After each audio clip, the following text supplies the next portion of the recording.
Washington University Bears football. It's like this. We have Brian Racina, Alan Wilson, Derek Bragg, and Aaron Boehm on the front line.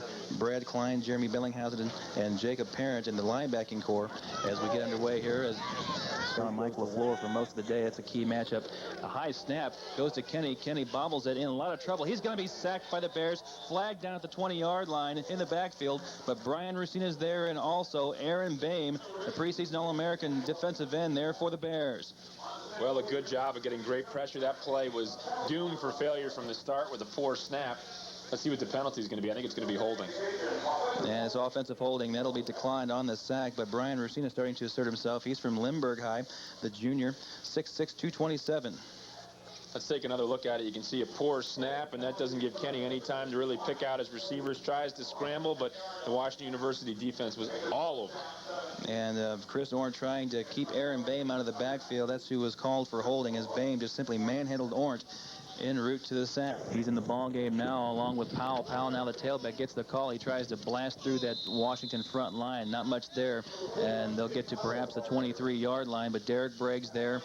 Jeremy Bellinghausen, Aaron Boehm, Brandon Lemons, just about half the WashU defense corrals Powell. Yard line still leading 7-6, 1st and 10 for them. Kenny looks to throw, gets pressure, and he's going to be tackled by the shoe tops. Aaron Boehm just simply overpowered his man and was crawling to get to Kenny, and finally got to Kenny and pulled him down by the shoe tops. Good job by Boehm, but also kudos, I should say, to the we wouldn't want to wish cooties upon him. Kudos to the defensive secondary of Washington University. You can see Kenny looking around, doesn't have anybody open, and then Boehm has enough time to get to him and come up with the sack. Sevier with good coverage on LaFleur's. LaFleur coming across the middle, and that forced the catch. They got them down to the 5-yard line. Kenny looks to throw on 3rd down and long, rolling to his right. Still has some time. Now being wrestled down and sacked from behind again. Aaron Boehm on a mission to get Kenny every time they go back to pass, and Boehm comes up with yet another sack. Well, Aaron Boehm is showing why he's such a terrific player, and the Washington University secondary, once again, you see Kenny going back, nobody open, looking around, nobody open, trying to buy himself a little bit of time, still looks up, still nobody open, and Boehm finally able to corral him from behind. The senior from, the junior defensive end, he's a junior, and he is a preseason All-American candidate from Beaver Creek, Ohio. The snap short hopped. It's going to be 2nd down and 6 for Washington, just inside midfield in the Rochester 49-yard line. Butler in motion there, handoff. Jason Hudnall going straight up the field on his first carry of the game, inside the 40 to the 37-yard line. That's a 1st down for the Bears. Well, Rochester throwing on 1st down. 10:37 to go, 3rd quarter. Washington leads 19-7. Blitz comes from the outside. Now they call it off. Aaron Boehm gets his hands on Kenny and drops him for a sack at the 8-yard line. And Rochester again will be forced to punt. Kenny a little upset with one of his offensive linemen, number 63. That's Chris Ornt, and he is upset because Kenny's just not getting enough time to throw the football. If I'm not mistaken, the 3rd sack today by Boehm. You can see Boehm working man-to-man on the outside, just throws his man aside and comes in, wraps up Kenny, and slings him down. It's almost like a men among boys there, as he just simply shrugged off Ornt and found his way to the quarterback. Kenny with the sack, and now in the ball game, shuffling in motion. Offset eye with Jackson and Jason Hudnall at tailback. Hudnall gets the call right up the middle. 35, he'll plow forward to the 30-yard line, inside the 32, perhaps the 29. And as we mentioned, if you get Jason Hudnall going north and south, that's the way you want to use him, and he is very effective. Has done a very good job here coming into this upset Carnegie Mellon and make this UAA conference race wide open. We'll wait and see on that. Meanwhile, Washington has 3 receivers to the left again. This time they go to Hudnall, wide open. He's going to score a touchdown untouched. What a play there by Washington and Jason Hudnall from 21 yards out, and Washington ups their lead now to 25-7. Well, there's a good example of why you don't second-guess coaches that are as good as Larry Kinbaum. You might think, why run here? Well, he's got the formation spread, and as soon as they get a little hole there, Hudnall has nothing but green between him and the end zone, and he's just able to waltz in. Joe Elettra, Nick Blowett, and Randy DeGan just providing huge holes big enough for a platoon to run through. And Jason Hudnall enjoys a touchdown in games, 43-32. Central Methodist, not a good team, but then you go to Illinois Wesleyan, nationally ranked. They beat them. You go down to Trinity on the road in San Antonio. You beat a nationally ranked Trinity team, and then you beat Rhodes and University of Chicago. You trip up against Carnegie Mellon, but there's quality opponents there, Rob, and your point is well taken that if Washington can win their remaining 3 games, who knows? It might be an opportunity for WashU to be considered for postseason play. Absolutely. That's a pretty good schedule that they've played, and it would have helped if they'd won the UAA. I don't think they're going to do it. I think Carnegie Mellon ahead against Chicago will be able to handle this Rochester. Last week was the WashU Defensive Player of the Week. He had 5 solo tackles. One of those tackles was a 2-yard loss in the losing effort against Carnegie Mellon. Kenny back to throw again, flushed out of the pocket, in trouble. Throws it over the middle, and it is going to be incomplete. Of Washington University, but I know that Larry Kinbaum is not satisfied with that. He wants to see the team get to postseason play this season. Bingley kicks it away, a side-winding kick taken by Sobey. Again, Sobey drops the ball at the 5-yard line, picks it up, and tries to make something out of a bad situation, and the Bears are waiting for him at the 15-yard line on the far side. Jamel Robinson, Jason Hudnall, Andy Lambert, a whole sea of Bears over there. Dan Harmon also over there for the Bears. Unbelievable play. Washington ahead 40-7. 2 receivers left now with LaFleur to split wide and Flynn in the slot. Kenny again in a world of trouble in the backfield, on the run to the right side, throws on the run, and the pass incomplete. Covers McKendry, so we have a way to go, Rob, before we can achieve that record. Yeah, I don't think that Larry Kinbaum and the crew is going to be too concerned with that. This impressive victory, I think, is going to be enough for him. Kenny to throw, and he's going to be brought down from behind. He shuffled the shuttle pass like a 2-handed push, just simply trying to get rid of the football. He got rid of it to Walker, but Walker's tackled at the 24-yard line. Aaron Boehm has been camping out in the Rochester backfield all game long. Well, Steve Kenny, he's a survivor, just a sophomore. We'll get 2 more years to look at him, and I'm impressed pretty much with what I've seen, although he's hasn't had a whole heck of a lot of time to throw it. Flushed out again. Bellinghausen on the trail, and then Chris Nelly gets his second interception of the game at the 15, maybe the 17-yard line of Washington. So Washington again gets the ball back, and that was set up because obviously this isn't a situation where Washington University wants to give up a score. It's just a point where, you know, it's time to give somebody else a try. Counter play to Cranston. He's pulled down from behind, fumbles the football at the 20, and Chris Nelly thinks that Washington has the football. We'll see. And they're still unpiling the players. Boehm was there, and I think Dan Harmon came up with the fumble for Washington, or perhaps Alan Wilson. Either way, Washington has the ball on their own 21-yard line. Might take another look at it here. And it's that counter tray again to Cranston. Good job of pursuit from the backside. Yep. Boehm gets another big hand in there and comes up with a strip. And what can you say about Aaron Boehm? Just another fantastic game for him. Preseason All-American, and then Wade with the fumble recovery. And that, Jay Murray and Rob King with you. You see the final score there. Washington enjoying a big victory here. 40-7 over the University of Rochester, snapping a 4-game losing streak to the Yellow Jackets. And what a big victory it was. University of Rochester actually led in this game 7-0 at the end of the first quarter on a run. Mike LaFleur, a 7-yard touchdown pass from Steve Kenny. And at the first half, or the first quarter end, Rob, at that point where Rochester scored their only touchdown, Rochester had a 76-14 total offense edge over Washington, but that was quickly erased starting in the second quarter. Yeah, Rochester able to control the clock in the first quarter. There was a Washington University turnover that was costly, but from that point on, it was all Bears. In the second quarter, Washington got things going with the Andy Lambert 4-yard touchdown run keyed by Isaac Mosley 32-yard pass reception, and the extra point was missed. In fact, they went for 2 and the point after attempt failed, so it was 7-6 at that point. Rochester still had a 1-point lead, but after that, Washington poured it on. Chad Jackson with a 1-yard touchdown plunge to make it 12-7, and then Vernon Butler just before halftime, a 44-yard touchdown pass from Larson. Larson on that pass set Washington University's single-season mark for touchdown passes at 17 at that point. 19-7 was the halftime score, and then moving into the second half, Jason Hudnall with a 25-yard touchdown run to make it 26-7, and we roll on from there. Chad Jackson's 45-yard touchdown run to make it 33-7, and then Josh Hauser closed it out with a 62-yard middle screen pass from Tor Larson to make it 40-7. So I think the plays of the game, Rob, we mentioned Vince Sevier also over there, and he and Brandon Lemons have taken over the cornerback duties as the Bears defensive line. Brian Rusina, Alan Wilson, Derek Bragg, the senior, and Aaron Boehm. And the linebackers, Brad Klein and Jeremy Bellinghausen. And also we'll see Jake Parent at the other outside backer. And the cornerbacks, Chris Nally and Brian Murray. The safeties, Matt Schipfer and Jason Florimonte. And the punter will be Brad Juergens today, as Josh Haza had an ankle injury suffered against Chicago.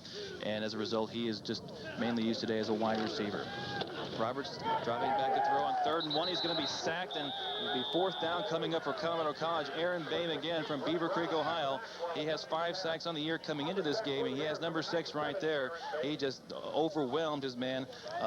As we see it right there, Aaron Boehm just got in almost quicker than our camera angle could catch it, Kim. And Aaron Boehm with his 6th sack of the year, and Colorado College will be 446-yard line.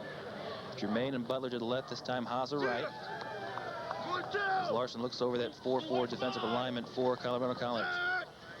Long count, maybe changing the play, gives it to Hudnall, churning forward, gets a big hole, breaks a couple of tackles, and finally is tackled inside the 35 to the 33-yard line. A big 1st down for Washington. Kept those legs churning. That's what enabled him to pick up the big gain, and another 1st down for the Bears. Pole vaulter in high school, Jason Hudnall was, and he showed great strength there as Washington now goes to. That's where they are. They really read and react well. They've been the anchor of the Washington defense or linebacking core. 3 receivers now to the left as Roberts in a world of trouble. Gets away from 2 or 3 rushers. Now forced to run with the ball at the 23-yard line. Tripped up from behind by Brad Klein. A shoestring tackle by Klein to pursue the play to make sure that Roberts did not get that 1st down on the scramble. It looked like Brian Rusina and Aaron Boehm were those behind the line of scrimmage tracking down the play and almost got the sack for Washington. Here we see it again. You mentioned earlier, just tremendous pressure on the quarterback. He has nowhere to go. And if they can't start to control that Bears defensive line, it's going to be a very long afternoon for Colorado. Looks like Holt is in the slot now. Williams in the backfield, a lone setback. Parent comes on the blitz from the outside. He has a bead on Roberts, gets a hand on him, and then Derek Bragg finishes him off at the 27-yard line. Big sack for Washington University, and Colorado College will be forced to punt it away. This defense is flat out fired up, and they're doing a great job. They're pressuring whenever Roberts tries to throw the ball. They're stopping him on defense. Everything the Bears are throwing at him. And this, they just bring everybody, and a good pressure by the Bears defense. They get the sack and forced another punt. Surprised to see a pass here on 3rd down. Well, instead they give it to Hudnall on the draw. Hudnall stiff arms a couple of guys, looking like Bronco Nagurski over here on the near side, across the 40 to the 45-yard line. Nice run, nice run. Well, I see Luke Austin throwing on the sideline for Washington, and we may see a lot of him at quarterback here in the 2nd half. Yeah, it's been total domination, really, offensively and defensively by the Bears, as we'll see when we go over the 1st half stats. But it's just been a total team effort, offensively, defensively. You haven't really had much special teams play, but other than the kickoffs. But the Bears have really put together what I think has to be one of their strongest performances of the year. As far as efficiency on offense is concerned, we can see it right here on the halftime statistics. 1st downs dominated by Washington. Look at the yards rushing. Minus 12 yards rushing for Colorado College. They came in only averaging 93 yards per game rushing, but Washington's really done a great job of stymieing Colorado's rushing game. Yards passing, a big edge, of course, to Washington. 238 yards in the 1st half for Tor Larson. Outstanding 1st half for him, and thus the total offensive edge, a huge edge to Washington. And of course, it shows up on the scoreboard, leading 35-0 the Bears are as we get set to start. He is out for Washington's offense. Larson takes the snap and will give it to Hudnall. He surges across the 40-yard line to the 43 before being tackled right there. And Larson, of course, with 238 yards passing the 1st half, perhaps his best showing in the 1st half of any game this year. And Washington comfortably had 35. And Colorado College comes out on their own 20-yard line again. Brad Klein threatening the blitz. Roberts hands off. Looks like Williams gets the call, and he is pulled down from behind for no gain. Brad Klein over there helping out on the play. Matt Schipfer as well. Jeremy Bellinghausen offering his support, but that Reg making the call at the 31-yard line. There's Larry Kimbaum. Looks pretty relaxed, doesn't he? Yeah, he's pondering the 9-1 season this year, and he's the all-time winningest coach here at Washington University. Perhaps thinking about comparing himself to Jimmy Konzelman, and here in the 3rd quarter. Colorado College in their deepest penetration of Washington territory all game long. And now Roberts fumbles the football in a world of trouble. Boehm in his face. He throws it up for grabs, and the pass is incomplete. But Aaron Boehm got a hand right in Roberts' face there as Roberts threw the football, and luckily for Colorado College, the pass incomplete. Yeah, true. I mean, he's very lucky. He should not have thrown that ball to start with. Too much pressure, and he never got the hand, or the hand, he never had his hands on it to start with. Then comes the pressure. He throws it up for grabs, and he's lucky he didn't get it intercepted right at the line of scrimmage. Aaron Boehm, the preseason All-American, draped all over him. Luckily for the Tigers, the pass incomplete. Freshman from South Bend, Indiana. And he may be the heir apparent to Bellinghausen when Jeremy Bellinghausen graduates after next year's season. Roberts will give it to Williams, and Aaron Boehm still in the game, and Boehm stops Williams in his tracks at the 30-yard line. Boehm coming down hard from his defensive end position to make that tackle. Under 9 minutes to go here in the fourth quarter, and Washington leads at 42-0. 42-0. So Boehm is still in the game, even though he's only a junior. You would think that he might be out, but I guess Larry doesn't want to bring him out just quite yet, to at least have one or two starters in to, give some defensive continuity. And you probably wonder why too. Are the Bears playing so hard? They've got a 42-0 lead. Well, part of it is pride. They want to get the shutout, I'm sure. University, Tim Stoll in for Josh Smith. 7:08 to go in the fourth quarter. Washington had 42-0. Hudnall gets the call. He just runs right over a linebacker and squirms out to the 20-yard line. He just ran roughshod right over Jim Fukuhara, a reserve linebacker. And Hudnall, instead of getting the blow delivered to him, he initiates the blow, and he knocks over Fukuhara for a gain out to the 20-yard line. That's just it. He initiated the blow, and that enabled him to keep his forward momentum going, and that's why the gain. Murray. 2nd and 10 coming up for University of Chicago. They give it to Smart, starts left, now goes right, breaks the tackle at the 34, across the 35, and tackled near the 37-yard line. Washington University stayed at home on defense and didn't let the improvisation by Smart fool them on the far side. Yeah, it was a good thing Matt Schiffer stayed in his lane there. He was coming in on the left side. He's just getting his hands up there and dragging down. He's going against Aaron Boehm and Derek Bragg over there, and especially Boehm is very, very strong. Preseason All-American defensive end, and he's just grabbing a hold of him. He's a handful. First down for Chicago. The toss to Smart, tries to cut it up, and he finds a wall of Bear players. He'll be pushed back for little or no gain to the 26-yard line. Yeah, we saw first down on the screen, but I think on the field they had it at 2nd down. They had that reception by Broom just a little short, so that's a big play by the Bears. A loss, and it's going to bring up 3rd and a long yard, almost 2. Now, Chicago faces an important 3rd down and about 1.5 yards for the first down. Broom's wide right, Dragovich to the left. Offset I formation, they hand off Smart, and Smart's going to be bottled up short of the first down. Great job there by the Washington defense. On the bottom of the pile, looks like Aaron Boehm was over there leading the charge, and Brad Klein was there, and Jeremy Bellinghausen oversaw the play, making sure that Smart did not get that first down. I thought before that play that they were in 2-down territory. You can see the great penetration by Washington University and dragging Smart down for another 2-down loss, or another 2-yard loss. Timeout called here. The Bears are going to have a chance to regroup their 10 now, only 3 interceptions. 2nd and 10 for Chicago on their own 38-yard line. Klein looks like he wants to blitz again from the left side of the Bears defense. Here he comes. Dawzak hands off to Smart. Over left tackle. His tackle at the 40-yard line. Jacob Parent there. Aaron Boehm also adding support, and Jeremy Bellinghausen comes in as well for middle linebacker. Down. First down, Chicago. They'll hand off up the middle to the 45-yard line. That's going to be Darren Glad, a reserve running back. So Darren Glad seeing some action here for Chicago. Gets the ball down to the 46 for a gain of 4. Pretty good job of interior blocking there by the Maroons. Chicago started on their own 36-yard line. Now they're on Washington's 23. Brooms and Dragovich split wide to the left. Sorowski in the slot to the left side. Pearl gets a call this time on a quick opener, tackled by Aaron Boehm at the 20-yard line. Pick up about 3 up the middle. Chicago doing a good job now of mixing things up offensively.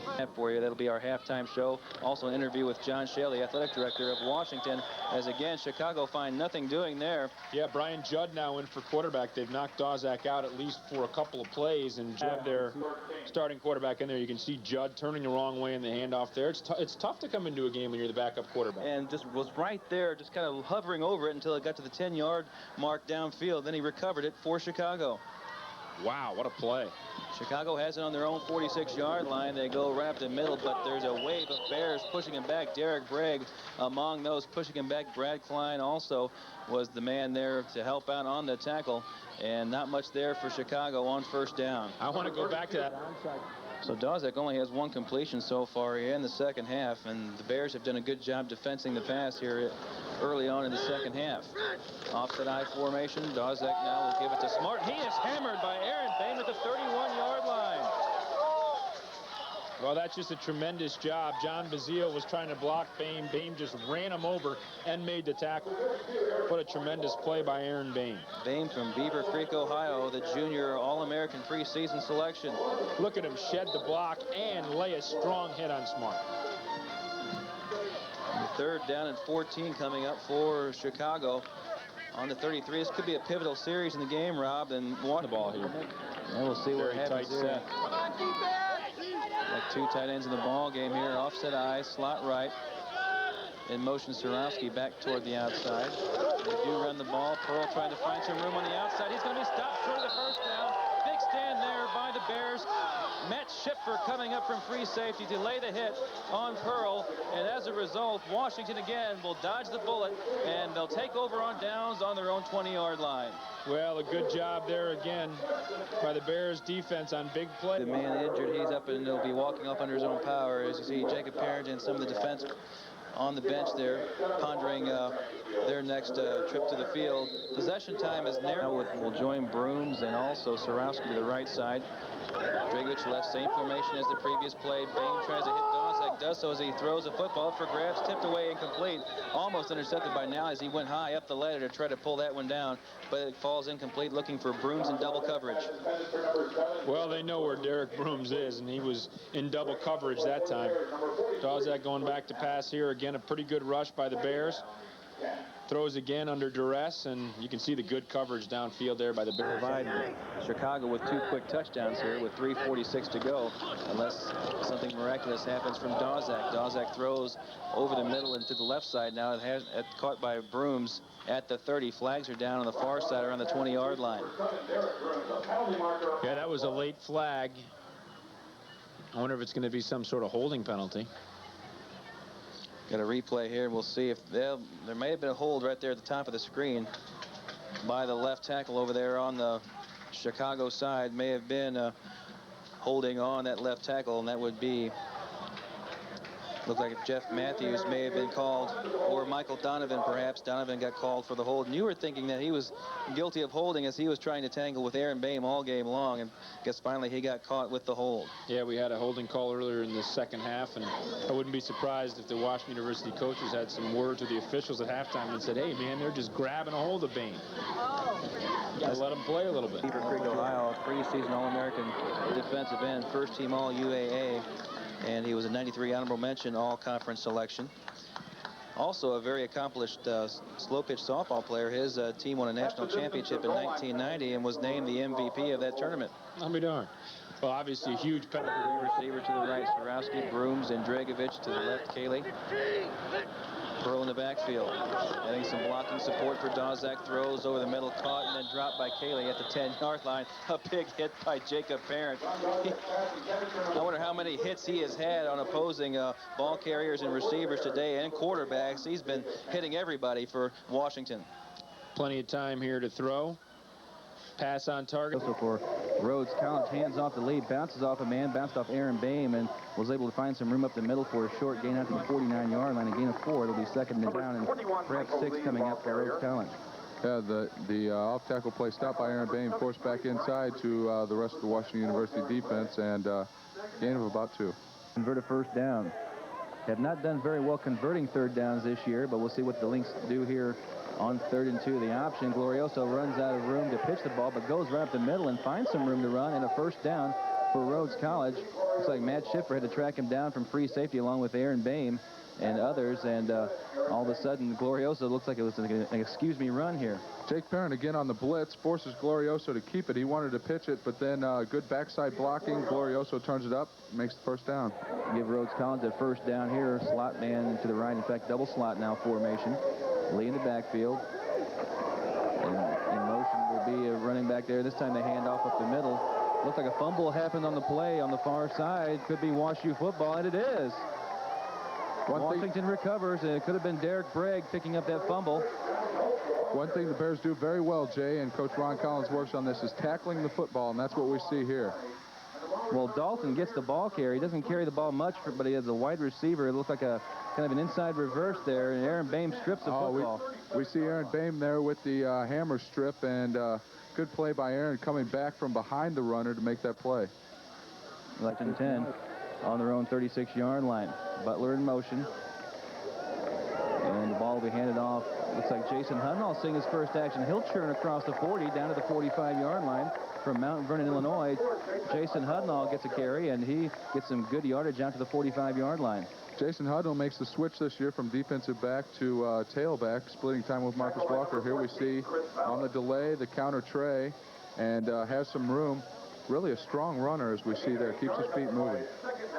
And a good gain there and a good block from Washington on their own 45-yard line. Rhodes College threatening a blitz. Here it comes. They toss to Hudnall again over the left side away from the blitz, and he is going to be tackled around the 47-yard line, tackled by Matt Smith for Rhodes.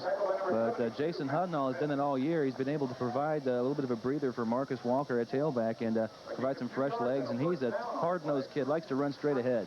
He's a hard-nosed kid and a great athlete.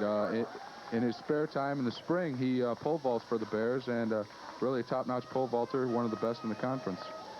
Sideline looking on, first and goal to go. Washington on the Rhodes 9-yard line. They toss it to Hudnall, cuts right up the middle, slams into a player inside the 10. Still moving forward across the 5 and close to the goal line, perhaps the 1 or 2 yard line. As we mentioned, Jay, really a tough runner. We see Jason throw his shoulder in there and make something happen. He keeps his feet moving, and he's coming off. He might be a little shaken up. Number 34, they're coming off, and what a boost he's provided to Washington here on this drive. Gain of 7 yards from the 9 down to the 2 when there was nothing there to work with. Second down and 10 from the Washington 45. Glorioso in a lot of trouble. He's going to be sacked at midfield. Blitz is on there. Joe Wright and Jacob Parent on the scene. One thing the Bear defense and Ron Collins isn't afraid to do is blitz, and they do it a lot, and it makes things happen. Aaron Boehm will get credited with the sack, and I guess they'll split that sack between Boehm and Jacob Parent.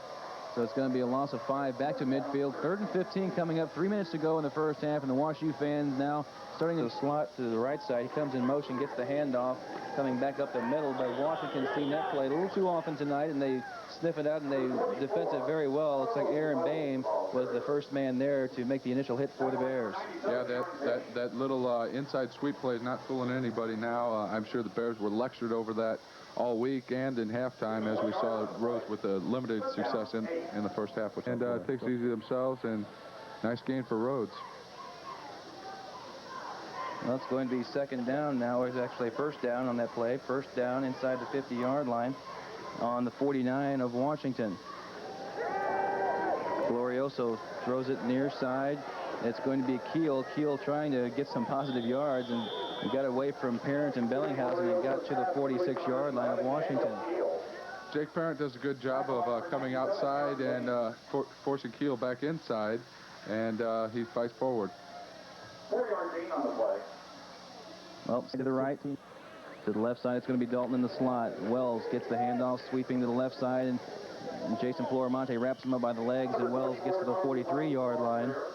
Brad Klein also there to add some support. Floramonte quick to come up from. He's been in his face all day. Well, let's see what Glorioso wants to do. Slot man to the left, receiver split to the left side. That's Harrison. Looks like the handoff right up the middle. It's going to be Lee trying to get past the line of scrimmage. Can't do so.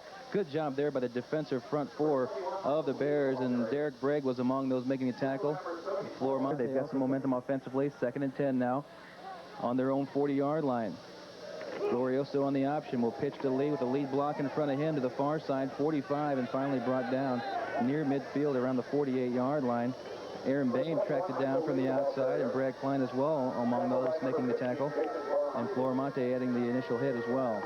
One thing we see, Jay, is when blow him down and make a big play here. Now it's 2nd down at 17.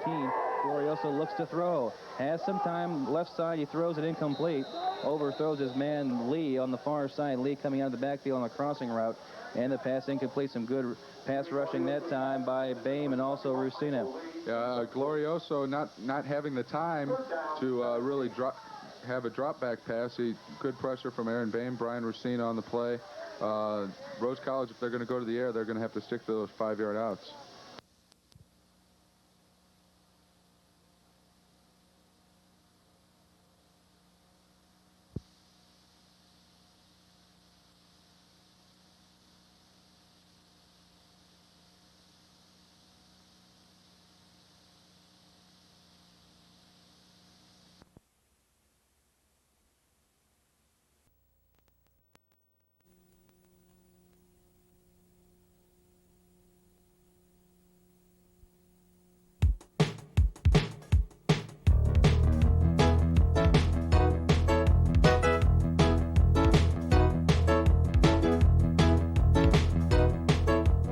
Cedar Point. If you're looking for thrills, this is the place to find them. Cedar Point is a thrill seeker's paradise with more roller coasters than anywhere else on the planet. Among our finest are Menace. This twisted thriller flips those brave enough to stand up to its challenge upside down 4 times. Raptor riders will literally kick the sky on this high-tech thriller. Mean Streak's twisted tangle of wooden track doesn't even give you time to scream. And Magnum XL 200. This 205-foot-tall monster sends you flying at speeds of more than 70 miles per hour.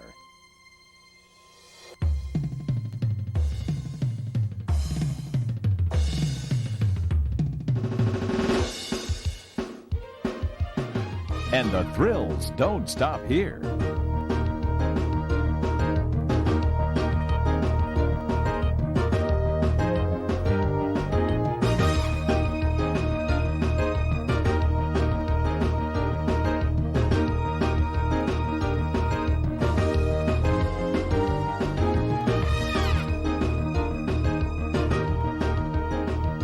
But you are the ultimate thrill seeker. You have chosen to conquer the 15-story flight of your life on Ripcord. It's not just a ride in the park.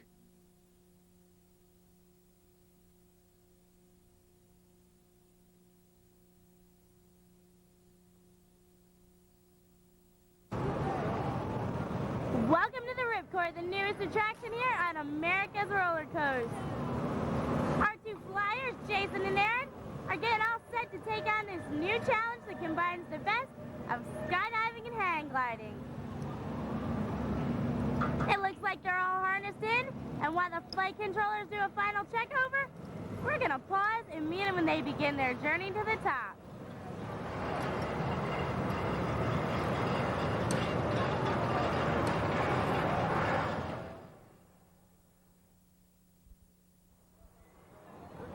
And here's Jason and Aaron all set and ready to go. Getting some last words from the flight controller. Not last words, final instructions. And here they go. Each flyer is individually supported by a flight jacket, which is able to hold 10,000 pounds apiece. The 2 stainless steel aircraft cables above their head each hold 9,000 pounds apiece and are connected to our 173-foot arch. Once they reach the top, Aaron's going to pull the ripcord, sending them between 70 and 80 miles per hour. They're going to swoop within 6 feet of the ground, where they'll spread their wings and fly to the cloudy sky.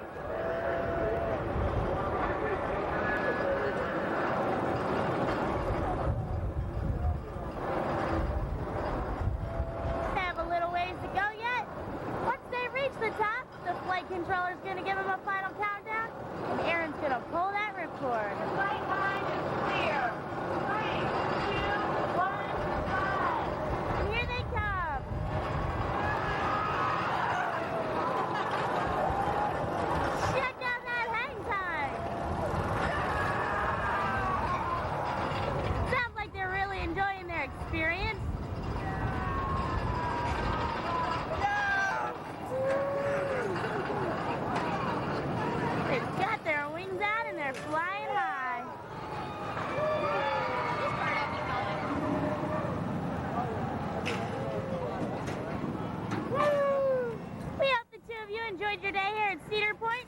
America's roller coaster. This is your official Ripcord Skycam signing off and reminding you, the Ripcord, it's not just a ride in the park.